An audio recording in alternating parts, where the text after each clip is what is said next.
পশ্চিমা মিডিয়া অভিযোগ করে থাকে ইসলাম পুরুষ এবং নারীকে সমান অধিকার দেয়নি। ইসলাম পুরুষ এবং নারীকে একই রকম সমান মনে করে না, তবে ন্যায় ভিত্তিক, ইনসাফ ভিত্তিক অধিকার নিশ্চিত করে থাকে। স্বামীর যেমন স্ত্রীর প্রতি অধিকার আছে, স্ত্রীরও তেমন ভাবে স্বামীর উপর অধিকার আছে। স্বামী যেমন স্ত্রীর প্রতি অন্যায় করবে না, জুলুম করবে না, স্ত্রী স্বামীর প্রতি অন্যায় করবে না, জুলুম করবে না। ইনসাফ প্রতিষ্ঠা করা, ন্যায় প্রতিষ্ঠা করা। পশ্চিমা মিডিয়া অভিযোগ করে থাকে ইসলাম পুরুষ এবং নারীকে সমান অধিকার দেয়নি।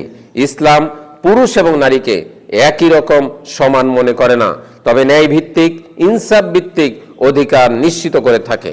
স্বামীর যেমন স্ত্রীর প্রতি অধিকার আছে, স্ত্রীরও তেমন ভাবে স্বামীর উপর অধিকার আছে। স্বামী যেমন স্ত্রীর প্রতি অন্যায় করবে না, জুলুম করবে না, স্ত্রী স্বামীর প্রতি অন্যায় করবে না, জুলুম করবে না। ইনসাফ প্রতিষ্ঠা করা, ন্যায় প্রতিষ্ঠা করা।